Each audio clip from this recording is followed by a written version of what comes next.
Magandang araw ho sa inyong lahat mga kapatid. Pag-usapan po natin ngayon, eto hong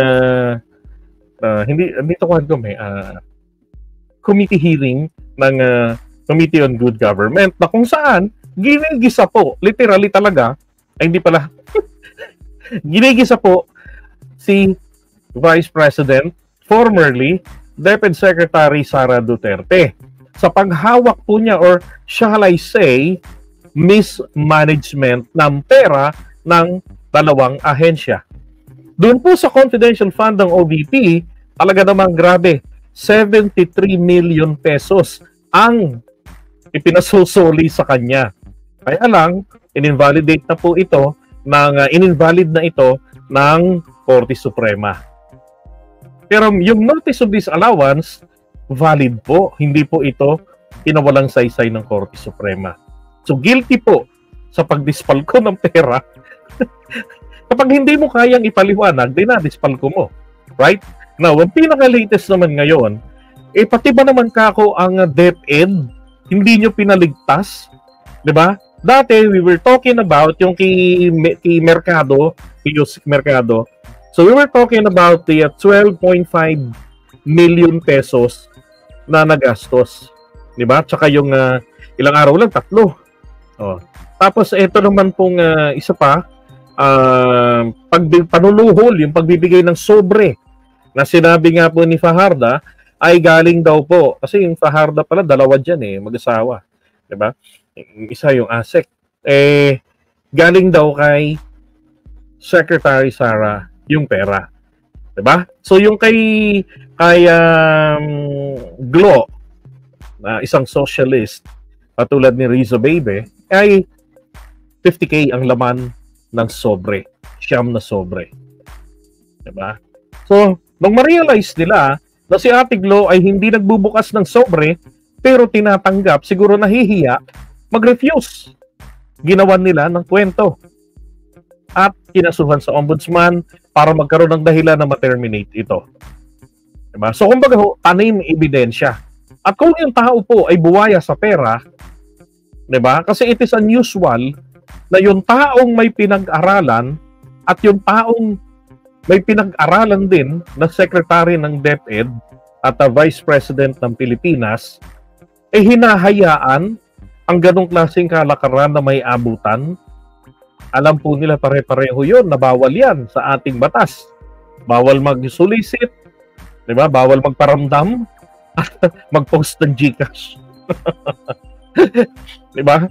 So, bakit binibigyan? So, yun po ay suhol. Indirectly, pampatahimik, pambusal ng bunganga. Then yung isa pa, nabigyan din at nag-testify nga po dun po sa committee hearing. At, ako po, ito naman, ang pinag-uusapan din, ito pong sa AFP. At yun nga, ang nanako po nito ni Bitrix. Diba? Larga! Sana din si Go Philippines no? Larga! Larga Bitrix, Larga Mabini. Diba? So ngayon, ito. Alam niyo ho, ang AFP natin, and talaga hong pinagdigiitan talaga nila na kanilang gastos yung pera. Ang ginawa kasi nila, ginamit ng DepEd yung certification, tawag ko dyan resibo, para madaling maintindihan, para i-justify ang pinapapaliwanag sa kanila ng COA na 15 million. Diba? To the questions that were propounded to the 3 other AFP officers, kapag ho ba nagwa-YLS kayo, sino gumagastos? YLS is the Youth Leadership Summit. Okay? Ma'am, sari-sariling agency po na nagpa-participate dito ang gumagastos. Sa amin po, more on facilitation and security.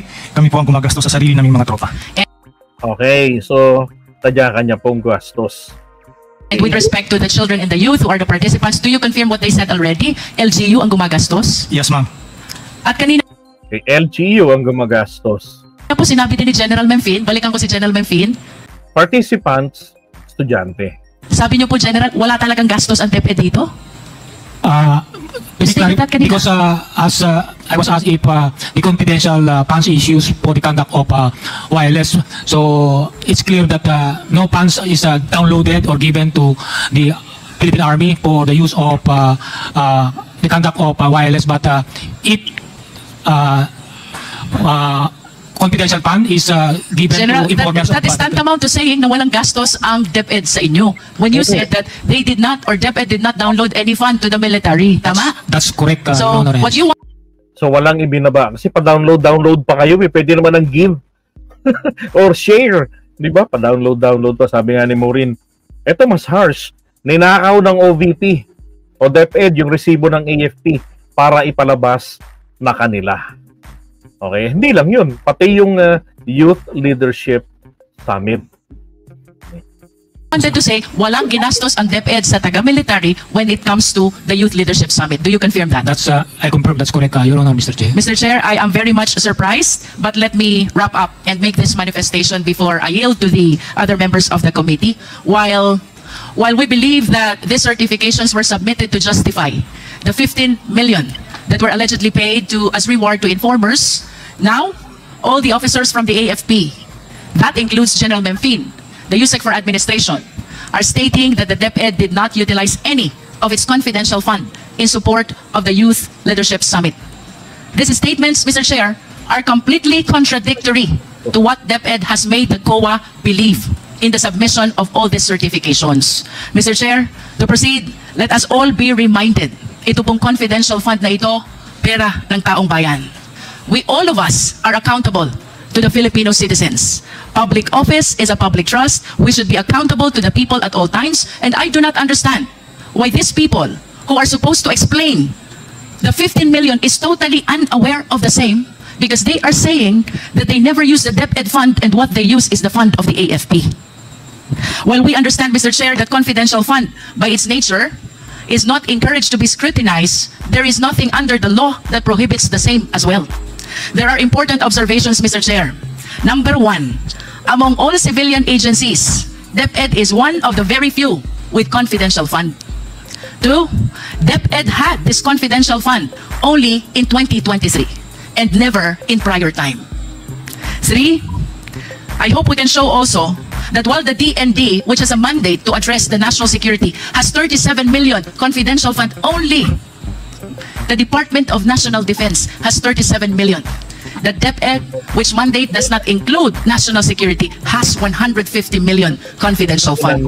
Mr. Chair, to continue, while the police, the AFP officers already denied this YLS,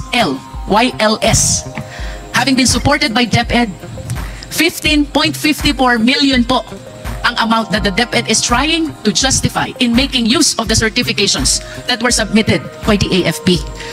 Di ba? Grabe, oh. Yes, diretsahan po talaga. Di ba? Ganun nga ginawa nila, ninakaw nila. Either ng OVP, ng DepEd, yung certification. So, tragis. Meron nga akong kopya rito ng certification. Actually, nakakuha ako ng maraming kopya ng mga dokumento from the 125 million confidential fund ng OVP hanggang dito po sa DepEd. Okay? Kaya may mga parts kasi na hindi ko pwedeng pakita. Kaya ng mga pirma, hindi ko pa na-edit yun eh. Pero ito yung pinag-uusapan nila kanina. O yun, nandun pa yung pirma. Yan. Ito, tingnan nyo from the Headquarters, 1st Infantry Tabak Division. Sabi dyan, to whom it may concern, question ito ni Beatrix eh. This is to certify that the 1st Infantry Tabak Division of the Philippine Army, located at Kuta Major L, Sang'an, Barangay Upper Pulacan, Labangan, Zamboanga del Sur, has successfully collaborated with DepEd, okay, NICA, and then PNP, and Office of the Presidential Advisor on Peace, yung OPAPRO, to conduct 8 activities for the Youth Leadership Summit. So, ibig sabihin, yung pong 8 Youth Leadership Summit na pinopondohan po ng AFP, ng LGU, pero hindi kasali ang DepEd dahil hindi nagbababa ng pondo. Okay? Pero humihingi ng certification. Sabi rito, with 531 participants and an information education campaign with 53 activities and 9,428 participants in different schools within the area of operations of this command. This carried out from January 1 to December 31, 2023. Merong isang tinanong sa kanila, ilan sa 8 ito ang nadaluhan mo? Isa lang po. So doon po sa 7, wala kang personal knowledge. Pero nagbigay kayo ng certification, right? So sabi rito the certification, blah blah blah, diba? Issued January 1, 2024, and then for the commander. So ito ho question ito ni Luistro. Tapos ginamit pala ng DepEd dahil sa ang problema nila ay yung 15 million na ipinapapaliwanag sa kanila ng COA. Sir, diba? Grabe no ang Sus Maria Josep. Hindi po credit grabbing yun. Hindi po credit grabbing lang. Diba? This is robbery. Sabi nga ni Maurino, ninakaw ng OVP o DepEd yung resibo ng AFP para ipalabas na kanila. Bakit po nila yung ginawa? Simple lang. Diba? Para naman syempre maiano nila na tawag dito mailusot nga nila yung 15 million na yan. Kaya nga to yung Youth Leadership Summit ng AFP na inaangkin po ni Inday, ginigit po ng AFP na ginastusan nila yung inaangkin po ng DepEd yan na ginastusan niya ng yung 15 million confidential fund. Yan pong 8. Grabe. Tapos hindi naman pala talagang kanila. It's just a coordination only. Kumbaga, nagpaalam sa kanila, nagpadala si DepEd ng mga estudyanteng participants na kanila namang sinamantala kinangkong ang 15 million na mekos-mekos. Diba? At ba't nila nagawa po yun? Sanay na sanay ba? Ang layo-layo po ng Recto University sa kanila. Diba? Ang lupit. And then, yung mga resibo na gastos ng AFP sa Youth Leadership Summit. Sabi nga, inagaw ni BP Sara. At naninindigan po ang AFP na walang koneksyon ang Youth Leadership Summit na kinandak nila sa DepEd. Ibig sabihin koneksyon po. Yun pong pondo para masabing ito ay kabilang rin kayo sa proyektong ito. Okay? AFP nanindigan na sila ang gumastos sa YLS at hindi ang DepEd. Nagulat ang mga AFP officials, ang certificate na hiningi sa kanila ay ginamit sa liquidation ng confidential fund ng DepEd. So yung 150 million po, no, ang dami pa pang problema. 12.5 million, may 15 million. Bukas kaya, ano na naman kayang, di ba, trahedya ang inabot ng budget ng confidential fund ng DepEd. Bakit paboritong kangkungin ang confidential fund? Di ba, ganun rin ba ang gawain nila sa Davao City? Di ba? Kaya yata mayroong napaflag na hindi ginagastos ang budget kasi ang madaling gastusin nga naman, tawag niya flexible, ay yun pong confidential fund. Sus Mariano ka, Inday. Kahit saan mapuntang ahensya, nagkakaproblema sa pera. Prior to 2016, pag ang pinag-usapan po natin ay Youth Leadership Summit, it is the AFP who leads and they just coordinate with DepEd. But on the report that was given by COA, it seems to appear that the one leading the Youth Leadership Summit is the DepEd in coordination with AFP. Paligtad po ito. Number 6, Mr. Chair. Dati kasi, nag-Youth Leadership Summit daw ang DepEd. Tapos, alam ko yun, ganun talaga in coordination na AFP o kung wala namang mga sundalo sa dito ka sa ganitong lugar, so sa PNP. Kumbaga, para merong mga bantay-bantay, merong mga resource speaker, di ba, na pwedeng kunin para magsalita, mga ganyan-ganyan. Since it's a youth leadership summit. Pero, pagdating po nila ng mga Duterte, baliktad na po ang nangyari. Baliktad na. So, AFP, tapos coordinate na lang sa DepEd. Tapos inaangkin ng DepEd na kanila ang activities. Ang bumudget, yung original na may-ari ng activities. Pero gumagastos, sumusunog ng pera ang DepEd. Kaya po 15 million ang pinapapaliwanag sa kanila. At ang kanilang justification is, again, nasa na yung mga nagsasabing hindi mo pera yan. Ayan ho, nagsicertification sila. At hindi kinukundina ni VP na nagsicertification. Diba? Dapat nagwawala siya dyan. I do not want to preempt any conclusion. However, Mr. Chair, General Mempin spent 2017 to 2023 of his AFP career in Davao City and Davao Region. During this time, the former president is the president and our vice president is the mayor. During those times, Mr. Chair, Davao City, while it is authorized to have and to utilize confidential fund, I believe has one of the highest confidential fund among the LGUs in the entire country. Totoo yan. I hope the Secretary can produce the data. Isipin mo ha, so insurgency-free ang Davao City. Bakit kailangan ninyo ng isang katerbang confidential funds? Insurgency-free kayo. Di ba dapat kung gayon, katulad lang ng halaga ng pang Quezon City, malaki na rin yun. Di ba? Ang confidential fund ninyo. Unless, siguro, alaga nyo yung nanggugulo. Nakapagka walang malaking confidential fund, merong biglang isang grupo na manggugulo. I wish to ask Mr. Chair, ito bang lahat ng ito ay coincidences? Given this observation, let us all be reminded that the leeway that is being given to confidential fund is to be able to address a very important concern, and that is national security of the country. No more, no less. The procurement and the liquidation were made liberal in recognition of the significance of the purpose of the confidential fund.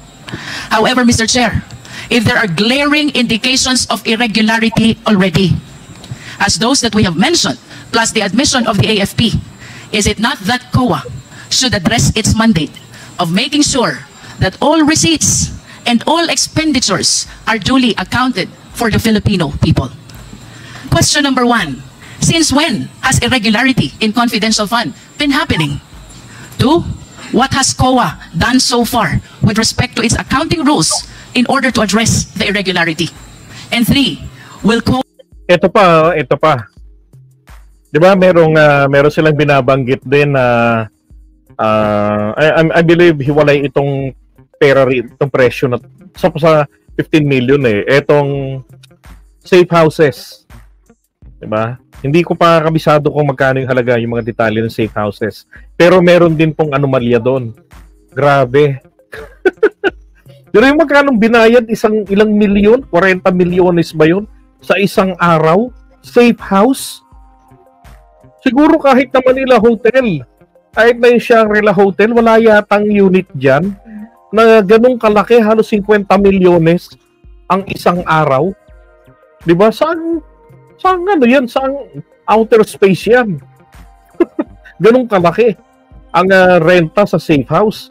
Di mabuti pa, nagpagawa na gobyerno. Diba? Kung ganung kalaki. Ang kanilang renta. At ang tanong, mabiverify ba kung sino yung mga itinira doon ng DepEd? Was simply brush aside these irregularities, especially with the admission of the AFP, that they were the one who spent for the 15 million Youth Leadership Summit and not the Department of Education. Let us remember, regardless of which office in the government we belong, public trust always carries accountability. Correct. Diba? Tapos ayaw humarap, ayaw matanong, where's the accountability? Bakit gusto sumagot lamang sa COA? They can bully COA. Diba? They can easily bully. Oh, yung mga taga-COA, napakahina rin ng mga patakaran na sinusunod ng COA at yun ang nakita niya na for in aid of legislation ay mahigpitan para madaling ma-address yung mga ganito. Diba? Grabe, parang lang parang ang kalakaran po. Yun nga 11 days lang nga nalusaw raw Diba? Parang ang kalakaran ay ganire. Abangan natin yung budget ng iba. Magkano na nagastos nila. Diba? Kaya pala, paborito nilang dikitan ang mga militar, ang mga pulis, yung mga may mga peng-peng. Diba?